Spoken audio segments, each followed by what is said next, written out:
तर तुम्ही इथे बघू शकताय मी गळ्याला पान आकार दिलेला आहे आणि अशा पद्धतीने आपण जे त्रिकोणी पाकळ्या घेतो ना तर त्या त्रिकोणी पाकळ्या करून घ्यायच्या म्हणजे चौकोन कापड कापून घ्यायचा आहे आणि त्याचा त्रिकोण डबल फोल्ड करायचा मग परत आणखीन एक फोल्ड असं 4 फोल्ड करून त्रिकोण करायचा आणि जे आपण त्रिकोणाचे ते 2 टोक असतात ना ते समोरासमोर म्हणजे अपोजिट साईडमध्ये अंगठ्याचा बोट ठेवायचा आहे आणि ते अशा पद्धतीने जोडून घ्यायचं मी व्हिडिओमध्ये दाखवलं त्या पद्धतीने तर अस्तर मी आधीच तयार करून घेतलं होतं व्हिडिओ मोठा होऊ नये म्हणून तर तुम्ही बघू शकता मी 1-1 इंचाचं मार्किंग करून घेतलेलं आहे जेणेकरून ज्या आपण पाकळ्या करून घेतलेल्या आहेत त्या सगळ्या व्यवस्थित एक लाईनमध्ये आणि गळ्याचा प्रॉपर शेप दिसावा यासाठी अशा पद्धतीने मी मार्किंग करून घेतलेलं आहे।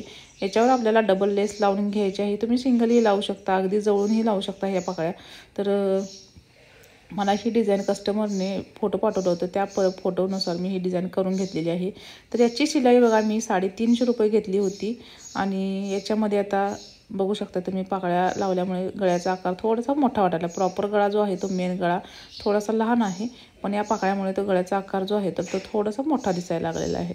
तर इथे मी बारीक लेस लावून घेतलेली आहे गळ्याला। त्याच्यानंतर आपलं जे साडीचं कापड आहे म्हणजे साडी जी आहे केसरी कलरची तर तशी लेस आणली होती मी आणि मग ती लावून घेतली त्या पाकळ्यांवर। बरोबर आपल्याला पाकळ्याचे ते जे एंड आहे ते तर दिसून नये दोरे निघून येत म्हणून आपल्याला बरोबर त्याच्यावर डबल स्टिच करून घ्यायची आहे म्हणजे पाकळ्या पण मजबूत होतील आणि लेस सुद्धा घट्ट बसेल आणि शिवाय दोरे देखील निघणार नाही। तर अशा पद्धतीने गळा तयार करून घेतलेला आहे मी।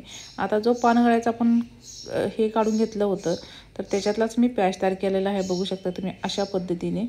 तर हे मी साडीचे काठ घेतले होते तर होतं शिल्लक तर मग ते जोडून घेतलं आणि मधून असं आपल्याला जो आपण पॅच तयार करणार आहे तर त्याचं कापड ठेवून घ्यायचं आहे। अस्तरचं कॅनव्हास घातलेलं नाही आहे मी इथे कारण की कापड ऑलरेडी जाड होतं काठाचं त्यामुळे। तर शेप दिलेला आहे मी व्यवस्थित आणि टिप घालून घेतलेली आहे दोन्ही बाजूने अस्तरला देखील आणि मेन फॅब्रिकला देखील। त्यानंतर ती केसरी कलरची थोडीशी लेस राहिली होती तर तिलाच मी असं डबल हे करून लावून घेतलेलं आहे पॅचला। त्यानंतर जो आपण पॅच घेतलेला होता तयार केलेला तर त्याचं मार्किंग करून घ्यायचं आपल्याला आणि बरोबर तेवढं आपल्याला पॅच जे आहे तर ते साडीच्या आतमध्ये एक्स्ट्राचं घालायचं आहे म्हणजे ब्लाऊजच्या आतमध्ये।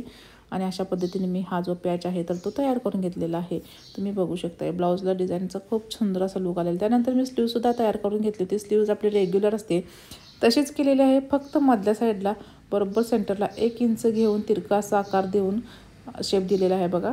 तर हा ब्लाऊज ना नवरीच्या करवलीचा होता त्यामुळे तिने थोडीशी डिझाईन अशी टाकली होती मला तर मी तशा पद्धतीने तिला बनवून दिलेलं आहे बरोबर आणि ती खूप खुश झाली ही डिझाइन बघून।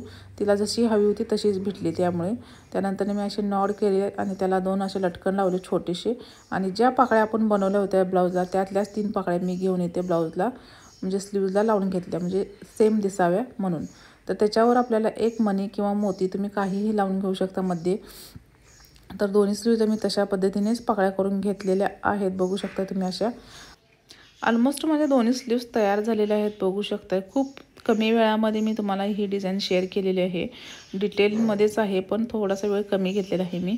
अशा पद्धतीने माझ्याकडे सिल्वर मणी होते म्हणजे मोती बटन होते तर ते लावून घेतले जे साडीच्या काठामध्ये दिसत आहेत तुम्हाला त्याच्याशी मॅच केलेले आहेत मी।